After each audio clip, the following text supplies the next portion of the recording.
برات کی رات، شب قدر کی رات چیخوں کی آوازیں آتی ہیں، لوگ اتنا روتے ہیں نا. رونا چاہیے، کم روتے ہیں، زیادہ رونا چاہیے. لیکن سوال یہ ہے کہ اتنا زیادہ لوگ شب برات کی رات روتے ہیں، کیا پھر سویرے بددیانتی ختم ہو جاتی ہے؟ جو رات مسجد میں کھل کے رو کے آیا ہے اس کا پروگرام ہے نا کہ اب ملاوٹ کبھی نہیں کرے گا، اب گاہکوں سے جھوٹ کبھی نہیں بولے گا، اب وہ بددیانتی کا معاملہ کبھی نہیں کرے گا. لیکن رات روتا بھی رہے اور سویرے پروگرام یہ ہو کہ میں نے پھر لوگوں کو فریب دینا ہے، داؤ لگانا ہے، تو اس نے توبہ کیا رات کے، یہاں بس یہ ایکٹنگ کر کے لوٹ آیا. اب بازار میں جائیں تو درجنوں لوگوں نے گن مین بٹھائے ہوئے. ان کا دل نہیں کرتا کہ اضافی تنخواہ دی جائے، کیا مطلب ہے ایک آدمی کو اضافی پیسے دینے کا؟ لیکن وہاں آدمی بٹھایا جاتا ہے، اس کو تنخواہ دی جاتی ہے، اس کی روٹی کا بندوبست کیا جاتا ہے، اس کے سارے ضروریات زندگی کا خیال رکھا جاتا ہے. اور پس منظر یہ ہوتا ہے کہ ڈر لگتا ہے اگر یہ شخص نہ ہوا تو ہمارے چوری ہو جائے گی. اللہ فرماتے ہیں کہ تو جہاں سے ڈرتا ہے تجھے پتا ہے، تو اس طرح کر کہ مجھ سے بھی اتنا ڈر جتنا ڈرنے کا حق ہے. یہ جھوٹ موٹ کا ڈراوا نہ پیدا کر کے ہو اللہ معاف کرے جی. اچھا جناب ڈرتے ہیں آپ اللہ تعالیٰ سے، آپ نے تو کانوں کو ہاتھ لگائے، تو پھر آپ کیا کر رہے ہیں؟ اللہ معاف کرے جی میں تو بات نہیں کرتا، بس 2-4 آدمیوں کی پگڑی اچھالوں گا، اس سے زیادہ نہیں. ڈر لگتا ہے جی بات کرتے ہو، 15-20 آدمی بس میرے قابو آئے. یہ کس قسم کا ڈر؟ ڈرنے کا حکم دیا. اور میرے رسول کریم سید عالم صلی اللہ تعالیٰ علیہ وآلہ وسلم نے ارشاد فرمایا کہ تو رب کریم سے دنیا میں ڈر جا. اس طرح ڈرنے کا حق ہے. جب قیامت کا دن آئے گا تو اللہ تجھے ڈرائے گا نہیں بلکہ اپنی رحمت کی چھاؤں میں جنت میں داخل کر دے گا. یہاں ڈر. ایک جگہ تو اللہ نے فرمایا ڈرو، اور کچھ جگہوں پہ فرمایا کہ جو میرے علم والے بندے ہیں نا، جن کو میں نے علم دیا ہے، عالم ہیں، ان کے بارے میں فرمایا کہ ان کے دلوں میں میری خشیت ہے. انما یخشی اللہ من عبادہ العلماء، اللہ کے بندوں میں سے جو علم والے ہیں وہ اللہ کی خشیت رکھتے. قرآن نے ایک جگہ کہا ڈرو، خوف کا لفظ بھی استعمال کیا، وَلِمَنْ خَافَ مَقَامَ رَبِّهِ جَنَّتَانِ. خوف بھی ہے اور خشیت بھی ہے. ان دونوں کا معنی ایک ہی ہے، ڈرنا. خوف کا معنی بھی اور خشیت کا معنی ڈرنا. جب آپ علماء لغت کو پڑھیں گے، عربی ادب کو جاننے والے لوگوں کا مطالعہ کریں گے تو انہوں نے یہی لکھا ہے کہ ان دونوں کا معنی ڈرنا ہے. میری طرف دیکھیے، توجہ کریں، کچھ سمجھانے لگا ہوں، اس نقطے کو ضرور سمجھیے گا. خشیت کا معنی بھی ڈرنا ہے، خوف کا معنی بھی. لیکن جب صوفیاء کے پاس جائیں نا، صوفیاء جو قرآن و سنت کی روح کی تفسیر کرنے والے ہیں، تو وہ کہتے ہیں نہیں، خشیت اور خوف میں فرق ہے. خوف اور ہوتا ہے، خشیت صوفیاء اس کی تفسیر اور کرتے ہیں. تو وہ کہتے ہیں خوف بھی ہوتا ہے اور خشیت بھی ہوتی ہے، الگ الگ چیزیں ہیں، ایک نہیں. بڑی خوبصورت بات ہے، اگر آپ سمجھ گئے تو آپ کو فائدہ دے گی. صوفیاء یہ کہتے ہیں کہ بھائی خوف ہوتا ہے اپنے گناہوں کا، کہ میں نے یہ گناہ کیے ہیں، اگر اللہ نے مجھ سے پوچھا تو مجھے بڑا خوف آتا ہے مار پڑے، یہ خوف ہے. پھر سمجھ لیں، ایک آدمی نے حرام کا مال اکٹھا کیا ہے زندگی میں، معاذ اللہ اس نے بڑے پاپ کیے، گناہ کیے، شراب پی، بدکاری کی، معاذ اللہ تعالیٰ ثم معاذ اللہ. اب اسے ڈر لگ رہا کہ اللہ تبارک و تعالیٰ نے پوچھا تو میں کیا جواب دوں گا. یہ خوف ہے. اور خشیت یہ ہے کہ ایک آدمی سارا دن نماز پڑھتا ہے، روزہ رکھتا ہے، عبادت کرتا ہے، اللہ کو یاد کرتا ہے، پھر بھی ڈرتا ہے. یہ خشیت ہے، یہ خشیت ہے. جو گناہوں سے ڈرے وہ خوف ہے، اور جو رب کی ناراضگی سے ڈرے وہ خشیت ہے. جو کہے یار میرا رب کہیں ناراض نہ ہو جائے، میرا رب کہیں مجھ سے. بڑی خوبصورت مثال دی. میں نے اپنے اساتذہ سے پوچھا کہ حضور یہ مسئلہ کیا ہے، تو فرمانے لگے ایک بادشاہ نے ایک غریب کی بیٹی اسے پسند آ گئی تھی، تو اس نے عزت کے ساتھ اس سے شادی کر لی، رشتہ بھیج کے وقار کے ساتھ. بیٹی کا باپ اپنی بیٹی کے مقدر پر رشک کرنے لگا کہ میری بیٹی کو بادشاہ نے پسند کیا ہے، بادشاہ کے شہزادے نے رشتہ بھیج دیا ہے، شہزادہ بیاہ کے لے دیا بیٹی کو، 20 کنیزائیں نوکرانیاں اس عورت کی خدمت کرنے پہ لگی ہوئی ہے، اس کا ہر حکم ماننے کو تیار ہے، لیکن وہ بی بی سویرے بھی رو پڑتی ہے اور شام کو بھی رو پڑتی ہے، روتی رہتی ہے۔ اس سے کسی نے پوچھ لیا کہ بیبی تو روتی کیوں ہے؟ 20 کنیزائیں ہیں، گھر میں سکون ہے، ہر شے ہے، تو روتی کیوں ہے؟ تو وہ کہنے لگی اصل بات یہ ہے کہ جو کچھ مجھے ملا ہے میں اس کے قابل نہیں تھی، تو میں ڈرتی ہوں میرا سائی کہیں ناراض نہ ہو جائے، وہ ناراض نہ ہو جائے، میں قابل نہیں تھی، میری اوقات نہیں تھی، یہ من عالم کے من دانم، میں جو ہوں اس کا مجھے پتہ تو ہے، اس نے میری حیثیت سے، میری اوقات سے، میرے ظرف سے، میری محنت سے بڑا بڑھ کے مجھے عطا کر دیا، میری چونکہ اوقات سے زیادہ دے دیا تو میں ڈرتی ہوں وہ ناراض نہ ہو جائے، کہیں میری یہ کھیل، یہ جو میں نے گھونسلہ بنایا ہے، یہ کہیں میرا ٹوٹ نہ جائے۔ میرے بھائی، میرے رسول کریم سید عالم صلی اللہ علیہ وسلم کے امت کے اولیاء، صلحاء، صوفیاء، اتقیاء، صحابہ، اہل بیت، یہ لوگ جب روتے تھے تو یہ کوئی اس لیے نہیں روتے تھے کہ یہ آج دوپہر کو چینی میں ملاوٹ کر کے آئے ہیں تو اس لیے رو رہے ہیں، رات کو اس لیے نہیں روتے تھے کہ آج انہوں نے جو شکر بیچی ہے اس شکر کے اندر بورا ملایا ہوا تھا، اس لیے نہیں رو رہے کہ آج 10 15 20 لاکھ رشوت کا مال بینک میں جمع کر، اس لیے تھوڑی روتے تھے، یہ تو اس لیے روتے تھے کہ اللہ تو نے بڑا کچھ عطا کیا ہے، کہیں ہم سے ناراض نہ ہو جانا، یہ تو اس کی خشیت میں رو رہے تھے۔ حضرت داؤد طائی رحمت اللہ تعالی علیہ، حضرت امام جعفر صادق جو نبی پاک صلی اللہ علیہ وسلم کے نواسے، جناب داؤد طائی کی ملاقات ہوئی تو امام جعفر صادق حضور کے نواسے عرض کرنے لگے، داؤد طائی یار میری بخشش کی دعا کرنا، رب مجھے معاف کر دے۔ تو حضرت داؤد طائی رحمت اللہ علیہ فرمان لگے، امام صاحب آپ حضور کے نواسے ہیں، میں نے دعا کرنی ہے کہ آپ نے میرے لیے کرنی ہے؟ تو حضرت امام جعفر صادق رو پڑے، کہنے لگے یار تو نہیں کرنی ہے، اور اسی لیے تو تجھ سے دعا کرا رہا ہوں کہ کہیں ایسا نہ ہو نانا مصطفیٰ کی بارگاہ میں جاؤں تو وہ مجھے کہیں کہ میں کس طرح کا تھا، تو کس طرح کا بن کے آیا ہے، یہی تو دعا کرانی ہے کہ میرے لیے دعا کر۔ جو جتنا بڑا ہوتا تھا نا اتنی زیادہ خشیت ہوتی، اور گناہگار کے تو اللہ تبارک و تعالیٰ بعضوں کا سزا دیتا ہے، آنسو شرب ہو جاتے، اس کو تو اپنے گناہوں پہ رونا ہی نہیں آتا، وہ تو روتا ہے بچہ نہ ہو تب روتا ہے، وہ تو روتا ہے پیسے نہ ہو تب روتا ہے، وہ تو اس وقت روتا ہے جب اس کا مال چلا جائے، اس کو تو بعضوں کا گناہگار کو تو بعضوں کا سزا ملتی، اللہ فرماتے تو دنیا کے لیے روئے گا، میرے لیے نہیں رو سکتا۔ اور جو رب کریم کے بندے ہوتے ہیں انہیں اللہ کہتا ہے تو دنیا سے بے نیاز ہے، تیری آنکھ سے آنسو جب بھی ٹپکے یا میرے لیے ٹپکنا چاہیے یا محمد مصطفیٰ کے لیے ٹپکنا چاہیے۔ آپ اگر اس بات کو تھوڑا سا غور کے ساتھ سمجھے تو تمام اولیاء صلحاء کیا یہ رو رہے، تڑپ رہے، کیا اس کی وجہ تھی؟ نمازیں کم رہ گئی تھی، روزوں میں کمی تھی، فرائض ادا نہیں کرتے تھے کہ رویا کرتے تھے؟ کیوں روتے تھے؟ حضرت سیدنا عمر فاروق رضی اللہ تعالیٰ عنہ کے بارے میں صحابہ کہتے، جناب عمر فاروق جب نماز پڑھاتے اتنا رویا کرتے تھے کہ 7ویں صف تک ان کے رونے کی آواز جایا کرتی، 7ویں صف تک ان کے رونے کی آواز جاتی۔ ہم لوگ بن کے بیٹھ گئے ہیں، ہم لوگ بن کے بیٹھ گئے، ہم یہ سمجھتے نہیں کہ ہماری حیثیت کیا تھی اور رب کریم نے ہمیں نوازا کیا ہے۔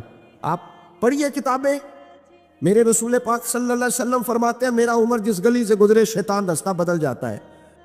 نبی پاک فرماتے ہیں میرا عمر جب تک دنیا میں رہے گا دوزخ کو تالا لگا رہے گا۔ اس صاحب عزد الغابہ نے لکھا ہے نبی پاک صلی اللہ علیہ وسلم نے حضرت جبریل امین کو بلایا، فرمایا چل میرے عمر کی شان بیان کر۔ تو حضرت جبریل امین علیہ السلام عرض کرنے لگے یا رسول اللہ صلی اللہ علیہ وسلم 950 سال اگر اللہ مجھے عمر دے، 950 سال رب عمر دے، اور پھر بھی میں عمر فاروق کے فضائل بیان کروں تو میں نہیں کر سکتا، عمر کی شان میں نہیں بیان کر سکتا، 950 سال بھی اگر میری عمر ہو۔ نبی پاک نے فرمایا پھر میرے ابو بکر کے بارے میں، عرض کی یا رسول اللہ ابو بکر کی تو بات اس سے بہت آگے کی ہے نا، وہ نبی پاک کتنی عظمت بیان کر رہے ہیں، کس قدر زیادہ رسول کریم صلی اللہ تعالیٰ علیہ وآلہ وسلم ان کی عظمت بیان کرتے ہیں۔ حضرت عمر کیا کہتے ہیں؟ وہ لوگوں کو بتاتے پھرتے ہیں کہ تم نے دیکھا ہے نا میری کتنی عظمت ہے، وہ یہ نہیں کہتے۔ حضور فرماتے ہیں عمر کی بڑی شان، بڑی شان، بڑی شان۔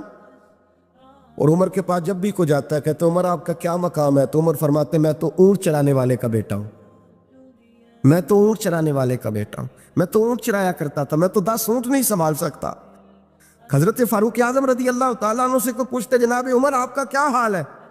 تو آپ فرماتے یہ تو میرے مقدر ہے کہ میری بہن نے قرآن سنایا تو میں در رسول تک پہنچ گیا، ورنہ مجھے پوچھنے والا کوئی نہ ہوتا۔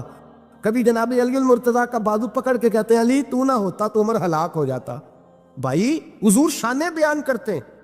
نبی پاک کہتے ہیں میرے ابو بکر نے احسانات کیے، بڑے احسانات کیے، میں نے سب کا بدلہ چکا دیا، ابو بکر کا نہیں چکایا۔ اللہ کی بارگاہ میں عرض کروں گا یا اللہ تو اسے بدلے دے۔ اور جناب ابو بکر صدیق سے کوئی پوچھتا ہے ابو بکر آپ کا کیا حال ہے؟ تو ابو بکر صدیق فرماتے ہیں مجھ سے میرے اندر کا عالم نہ پوچھو، اگر قیامت کے دن اعلان ہوا نا کہ سارے لوگ بخشے گئے ایک باقی بچا ہے تو مجھے ڈر لگتا ہے کہ ابو بکر ہی بچ جائے گا جو نہیں بخشا جائے گا، مجھے ڈر آتا ہے۔ او بھائی بن کے بیٹھ گئے لوگوں کو پوچھ کر کے دیکھے، کہتے کیا پاپ کیا ہے، کیا ہو گیا ہے؟ خشیت سے کانپتی ہوئی روحیں، تڑپتے ہوئے میرے رسول پاک کے غلام، اولیاء اللہ صوفیاء کرام کے رونگٹے کھڑے ہیں رب کریم کے خوف سے۔ جو جتنا مالک کو جانتا ہے اتنا کانپ رہا ہے، اتنا ڈر رہا ہے۔ جس کی آنکھوں سے آنسو خشک ہے مطلب یہ ہے یہ رب کو جانتا ہی نہیں، اسے کیا خبر اس کا جلال کتنا ہے، اسے کیا خبر اس کا عذاب کتنا ہے، تو کیا جانے۔ ان بطش ربک لشدید، جب وہ پکڑتا ہے تو بڑا سخت پکڑتا ہے۔ حضرت عثمان غنی کو 3 دفعہ میرے نبی پاک نے فرمایا جنتی ہے، جنتی ہے، العثمان فی الجنہ، العثمان فی الجنہ، العثمان فی الجنہ۔ 3 دفعہ حضور نے جنت کی بشارت دی۔ میرے مصطفیٰ کریم نے فرمایا میرا عثمان گلی سے گزرے تو فرشتے بھی اس کی حیا کرتے ہیں۔ جناب عثمان غنی جن کو میرے نبی نے 2 بیٹیاں دے کے کہا عثمان میری 100 بیٹی بھی ہوتی، ایک کے بعد دوسری انتقال کرتی جاتی تو میں ساری تیرے نکاح میں دینے کا۔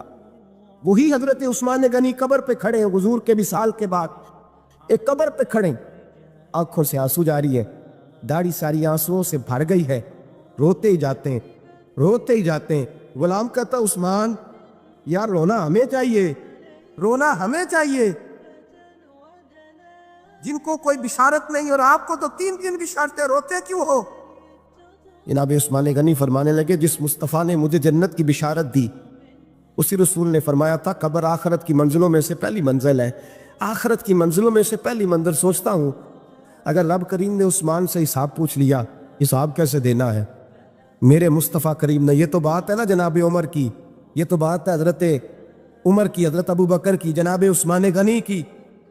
اور جس شیر خدا کے بارے میں نبی پاک نے فرمایا علی منی وانا بن علی، فرمایا علی اور میں 2 نہیں، میں علی ہوں اور علی میں ہے۔ جن کو فرمایا من کنت مولا فہذا علی مولا، جس کا میں مولا اس کا علی بھی، اس کا علی بھی۔ جس مولا علی شیر خدا کو یہ درجہ دیا، ولی المرتضیٰ اٹھے ہیں، نماز کا وضو کیا ہے، مصلی کی جانب جانے لگے تو جناب علی کا وجود تھر تھر کانپنے لگا، صبح برسنے لگے۔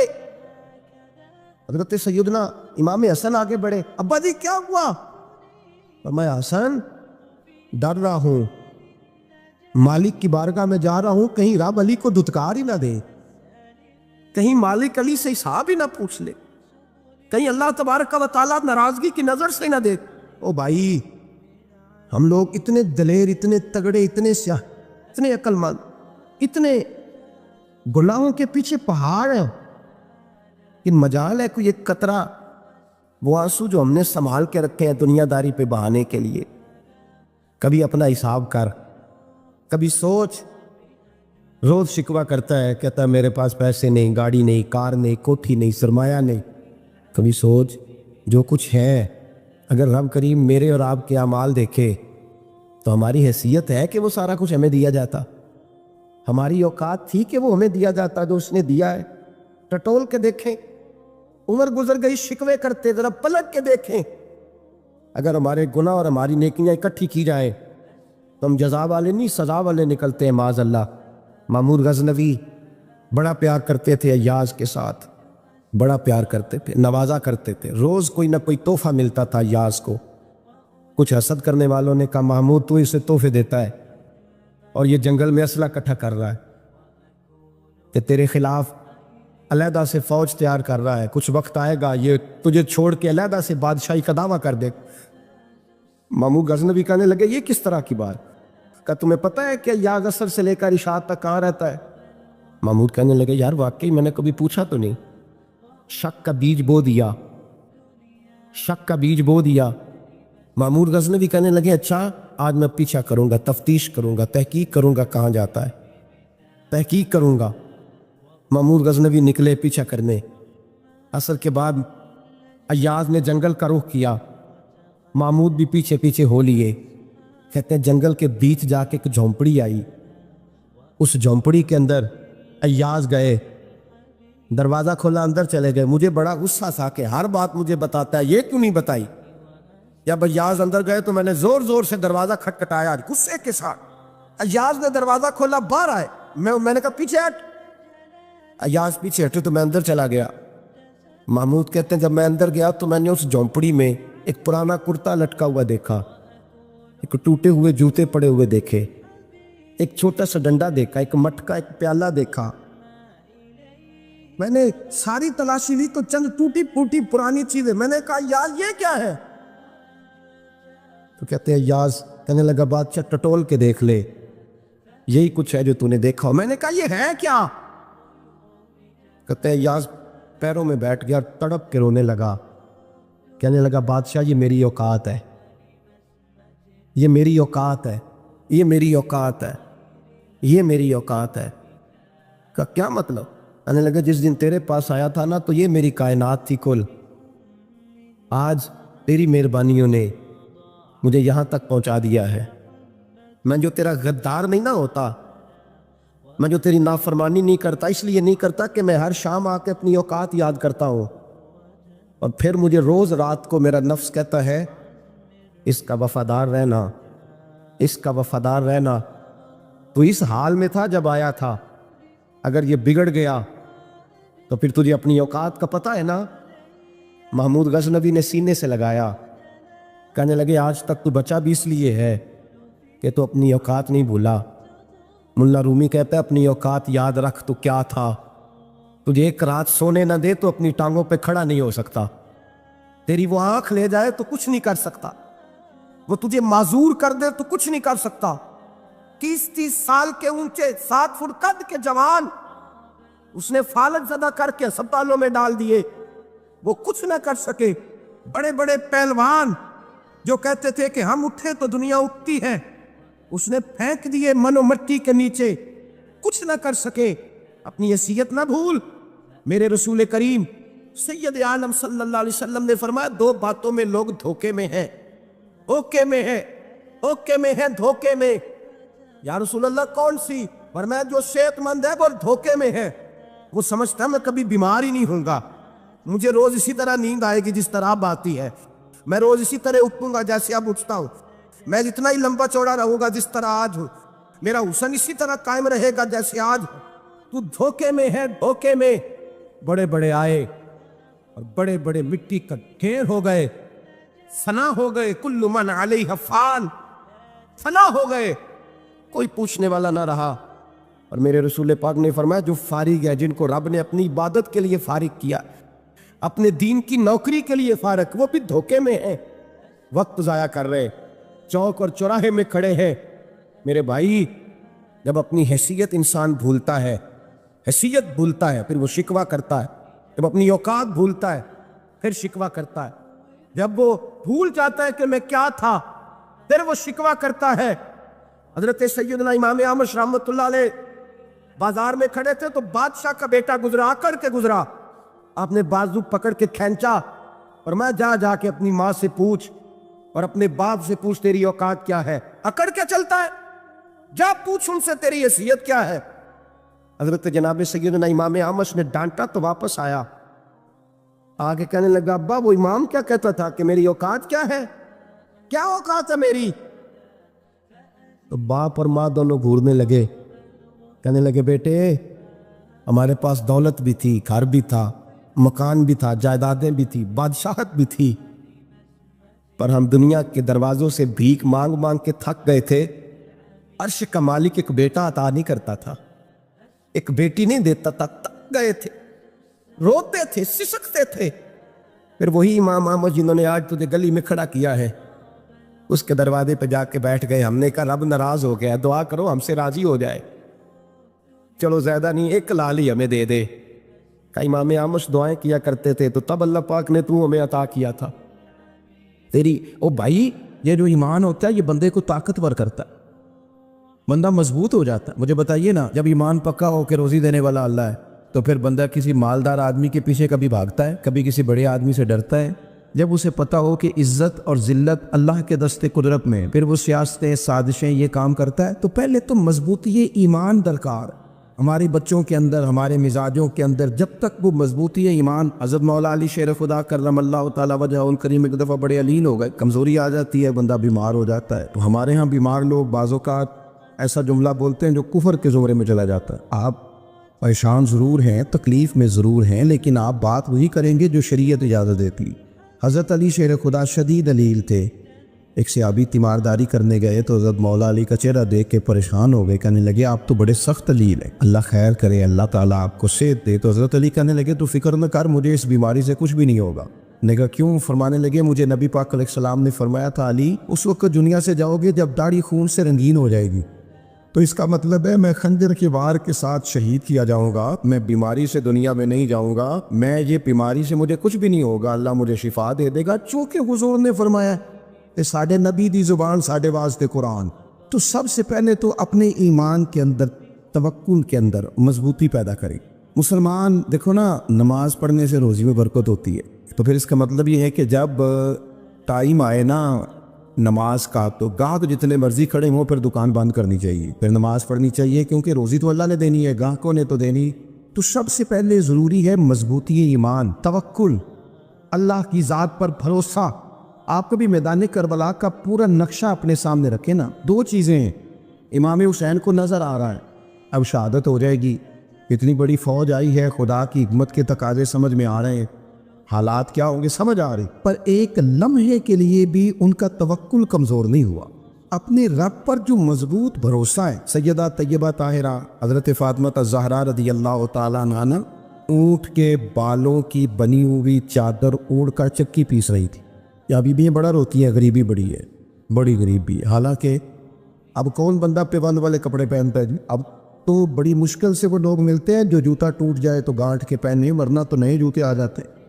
حضرت سیدہ پاک اونٹ کے بالوں کی بنی ہوئی چادر اوڑھ کے چکی پیس رہی تھی۔ نبی پاک صلی اللہ علیہ وسلم نے دیکھا، آنکھوں میں آنسو ضرور آئے، پر محبوب نے فرمایا فاطمہ دنیا میں تھوڑی سی تکلیف برداشت کرو، قیامت کی ساری عزت اللہ آپ کو ہی عطا فرمائے گا۔ تو توکل کی مضبوطی، اللہ کی ذات پر بھروسہ، اپنے رب کریم کے ساتھ امیدوں کا وابستہ کرنا، اس سے مضبوطی آئی۔ دوسرا فرمایا وَعَمِلُوا الصَّالِحَاتِ، بہترین عمل کیا جائے زندگی میں، نیک اعمال کیے جائے، وقت ضائع نہ کیا جائے، ہر وقت کوئی نہ کوئی کام بندہ کرتا رہے۔ یہاں بہت سارے لوگ ہیں جن کو لوگ نیک کہنا شروع کر دیتے ہیں نا، وہ سمجھ لیتے ہیں شاید ہم سچی مچی نیک ہیں۔ لوگ جو کہتے ہیں حضرت صاحب قبلہ، پیر صاحب قبلہ، میں یہ طالب علموں کو، دوستوں کو، بلکہ اپنے آپ کو بھی کئی دفعہ کہتا رہتا ہوں، اپنے آپ کو سمجھاتا ہوں کہ یہ لوگ تجھے کہہ رہے ہیں حضرت صاحب، یہ تو رات کو تو اپنے آپ سے پوچھنا، اپنے رب سے پوچھ، کبھی موقع ملے تو اپنی گریبان میں جھانک، غور کر کے تیری کیفیت کیا ہے، تنہائی میں تیرا دل اللہ سے جڑتا ہے کہ نہیں، عبادت میں دل لگتا ہے کہ نہیں، خدا کا خوف دل میں رہتا ہے کہ نہیں، غریب کی محبت، عزیزوں قربت والوں کا احساس طبیعت میں موجود رہتا ہے کہ نہیں۔ ویسے تو میرا مطلب ہے، لوگ کہہ دیتے حاجی صاحب آپ بڑے سخی ہیں، تو اس سے تو نہیں نا بندے نے سخی ہونا، سخی تو تب ہونا ہے جب اللہ کی بارگاہ میں مقبول ہو، اعمال صالحہ، نیک کام، اور وہ کرتا رہے بندہ، کوئی بھی کام اسے نیکی کا مل جائے نا۔ لیکن اپنا معیار ہر انسان نے بنایا ہوتا ہے کامیابی کا۔ کچھ لوگوں کا خیال یہ ہوتا ہے کہ بچے میرے پڑھ گئے، اپنی اپنی جگہ پہ سیٹ ہو گئے، میں اب بڑے سکون میں ہوں۔ کچھ کی رائے یہ ہوتی ہے کہ میں نے سب بچے بچیوں کا بیاہ کر دیا ہے، گھر میرا بن گیا ہے، اب میں بڑے آرام میں ہوں، قرار میں ہوں، سکون میں ہوں۔ تو اپنی اپنی رائے ہوتی ہے، لیکن حقیقت وہ ہے، اصل وہ ہے جسے اللہ کے قرآن نے بیان کیا۔ اللہ کریم نے فرمایا والعصر، اے محبوب علیہ السلام ہمیں آپ کے زمانہ مبارکہ کی قسم ہو، ان الانسان لفی خسر، فرمایا بے شک انسان خسارے میں، نقصان میں۔ اپنے تئیں کوئی دعویٰ کر لیتا ہے، آپ دیکھتے ہیں کہ بہت سارے لوگوں کے دعوے اپنے اپنے ہوتے ہیں نا۔ کسی بھی طالب علم سے آپ پوچھیں پیپر دے کے آئے تو پیپر کیسا ہوا ہے، تو کیا کہتا ہے؟ جب کینڈیڈیٹ الیکشن لڑتے ہیں تو رات کو جب وہ سوتے ہیں تو سارے جیت کے سوتے ہیں، ان کو سب یہی کہتے ہیں کہ لوگ سارے تیرے ساتھ ہی ہیں۔ حالات یہ جتنے بادشاہ حکمران ہوتے ہیں، ان کے بگڑنے کی بنیادی وجہ ہوتی ہے کہ یہ خوش فہمیوں میں مبتلا ہوتے ہیں۔ ہم میں سے بھی ڈھیر سارے لوگ ہیں جو خوش فہمیوں میں مبتلا ہیں۔ کچھ کہتے ہیں جناب ہماری نسبت بڑی تگڑی ہے، بھئی نسبت تو امام حسین سے تگڑی تو کسی کی نہیں نا، تو ساری رات نماز پڑھتے تھے، روزے رکھتے تھے، اللہ کو یاد کرتے تھے، آپ خالی نسبت پر بیٹھ کر عمل چھوڑ جائیں تو یہ کیسے ممکن ہے؟ تو اپنے اپنے تئیں لوگوں نے معیار کامیابی کے قائم کر لیے ہیں۔ اللہ فرماتا ہے کہ محبوب مجھے قسم ہو زمانے کی، انسان نقصان میں، یہ دن بدن جو وقت گزار رہا ہے تو اس کا نقصان، اس کا خسارہ، اس کا گھاٹا بڑھتا جا رہا ہے، روز نقصان میں۔ کتنا کتنا عمر کا حصہ لوگوں نے ضائع کر دیا، کتنے کتنے بہترین لوگ تھے لیکن روزی روٹی کے پیچھے وقت سارا برباد ہو گیا۔ یہ رزق حلال کے لیے دوڑ دھوپ ہو وہ تو بڑی بات، لیکن تکبر کے لیے اور خواہشات، بیجا خواہشات کی تکمیل کے لیے، ایک دوسرے سے آگے بڑھنے کے لیے بڑا وقت ضائع کیا لوگوں۔ اچھا کوئی بھی نہیں جیتا، خاندانوں میں بھی کوئی نہیں جیتا، برادریوں میں بھی کوئی نہیں جیتا، پر لڑائی ساری زندگی کی ہے، میں نے آگے گزرنا ہے، میں نے اب، حالانکہ کوئی کسی کو جیتنے دیتا ہی نہیں۔ اپنے اپنے تئیں لوگوں نے معیار قائم کیے کامیابی کے۔ اللہ فرماتے ہیں بے شک انسان نقصان میں ہے، لیکن جس میں 4 خوبیاں پائی جائیں، اللہ کا قرآن کہتا ہے وہ بندہ کامیاب ہوئے۔ کون کون سی؟ الا الذین آمنوا، سب نقصان میں نہیں سوائے ان لوگوں کے جو ایمان لائے۔ سب سے پہلے کیا کرے؟ ایمان ہو اس کے پاس، مضبوط ایمان، وعملوا الصالحات، اور ایمان بھی لائے اور نیک کام بھی کرے، اور صرف نیک کام نہ کرے، وتواصوا بالحق، لوگوں کو حق بات کی نصیحت بھی کرے۔ اور ظاہر ہے سچ بولے گا، حق بولے گا تو بڑے لوگوں کے مفادات کو ٹھیس پہنچے گی، کچھ لوگوں کو تکلیف بھی ہوگی، تو اب جب تکلیف ہوگی تو پھر مصیبت بھی آئے گی۔ تو اگر حق بات کہنی ہے تو پھر کیا کرے؟ وتواصوا بالصبر، اور ایک دوسرے کو صبر کی بھی وصیت کرے۔ 4 چیزیں پائی جائیں، ایمان، اعمال صالحہ، حق کی نصیحت، اس رستے میں آنے والی تکلیف پر صبر۔ اگر یہ 4 چیزیں میسر آتی ہیں تو اللہ کا قرآن کہتا ہے بندہ کامیاب ہے، اور اگر یہ 4 چیزیں نہیں تو پھر کوئی بندہ جتنا مرضی دعویٰ کرے، جتنا مرضی شور کرے، جتنا مرضی اعلان کرے، وہ کامیاب ہو سکتا۔ سب سے پہلے تو اپنا ایمان پکا کرے۔ یہ جو کچی پکی باتیں کرتے ہیں نا لوگ، مسلمان جو ہوتا ہے نا، مسلمان وہ لوارث نہیں ہوتا، وہ وارث والا ہوتا ہے، اس کا رب ہر وقت اپنی رحمت سے اس کی حفاظت کرتا ہے۔ مسلمان ہر وقت نبی پاک علیہ السلام کے نگاہ کرم میں رہتا ہے۔ اسے کمزور باتیں نہیں کرنی چاہیے کہ میرے کو پیچھے چڑھ گیا تو پتہ نہیں کیا ہو جائے گا، برادری مخالف ہو گئی تو پتہ نہیں کیا ہو جائے گا، سچ بول دوں گا تو لوگ پتہ نہیں مجھے مار دیں گے، ایسا ہو نہیں سکتا۔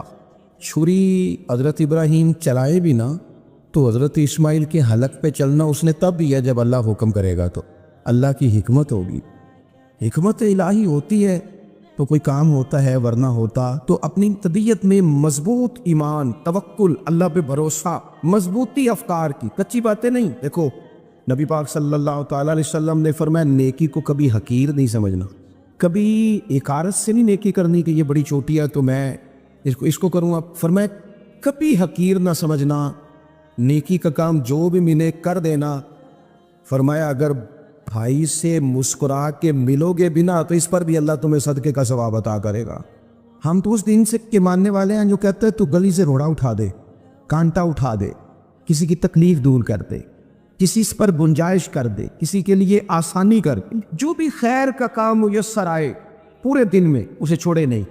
صبح گھر سے نکلے، وہ ایک صحابی تھے، غالباً تابعی تھے، تو بازار جاتے اپنے غلام کے ساتھ تو سارا بازار گھوم کے واپس آ گئے۔ خادم نے کہا جناب کو نہ کوئی خریدا نہ کچھ بیچا، تو آپ سارا بازار گھوم کے آ گئے۔ فرمانے لگے تیرا کیا خیال ہے؟ میں نے کچھ بھی نہیں کیا۔ کہا جناب پھر کیا کیا ہے؟ فرمانے لگے تم نے دیکھا جو بندہ بھی گزرا ہے میں نے اس کو کہا السلام علیکم، تو کتنی کو نیکیاں میں جمع کر کے آ گیا ہوں۔ کوئی خیر جو میسر آئے، ہم سمجھتے ہیں کہ شاید کوئی کروڑ کو روپیہ ہوگا تو پوری مسجد بناؤں گا تو پھر میں نے نیکی کر دی، شاید جناب میں، حالانکہ یہ چھوٹے چھوٹے کام ہیں نا، چھوٹے چھوٹے کام، ان کی تو زیادہ ضرورت ہوتی ہے، ان کی تو زیادہ حاجت ہوتی ہے. کوئی آپ رستے میں گزر رہے ہیں تو نیچے کوئی کھڈا بنا ہوا ہے، تو اس پر ہم کیا کرتے ہیں، گاڑی میں بیٹھ کے تبصرہ کرتے ہیں، اے روڈ کھورے کا تو بننا ہے بھئی، یہ کھڈا ہے نا تو آپ نیچے اترے نا، تو آپ دھاوڑا لے نا، کئی پکڑے نا، یہ تو 5 منٹ کا کام ہے، یہاں آسانی کر دے نا، آپ اس میں گنجائش کر دیں. حضور سید عالم علیہ السلام نے فرمایا، امام راضی نے حدیث لکھی ہے، قیامت کے دن ایک بندے کو اللہ معاف کرے گا تو مالک وہ بندہ عرض کرے گا، یا اللہ میں تو بڑا گنہگار ہوں، کس وجہ سے معافی ہوئی؟ فرمایا رات کے وقت تو گزر رہا تھا، تیرے پیر سے روڑا ٹکرایا تھا، تو نے اٹھایا ادھر ادھر دیکھ کے کہ کوئی اللہ کی کسی بندے کو تکلیف نہ ہو جائے. کمالی کو وہ تو میں نے زمانہ بیت گیا، کوئی اتنی بڑی بات بھی نہیں سمجھی. تو رب کریم نے فرمایا تو رات کے اندھیروں میں بھی میرے بندوں کا خیال رکھتا تھا، تو میں تیرا خیال نہ کروں؟ کوئی عمل ہمارے یہاں لوگ کوئی کام نہیں کرتے، بالکل نہیں، کوئی کام نہیں، نہ بڑے نہ چھوٹے نہ سمجھدار نہ ان پڑھ، کچھ بھی نہیں. نشستن گفتن برخاستن، بیٹھو راج کے گپے مارو، تبصرے کرو، فلانا کچھ نہیں کر رہا، فلانا کچھ نہیں کر رہا، اس کے بعد اٹھ کے چلے جاؤ.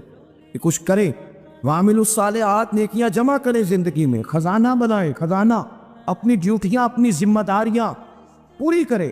ہر وقت کام، ہر وقت ذمہ داری، ہر وقت ڈیوٹی.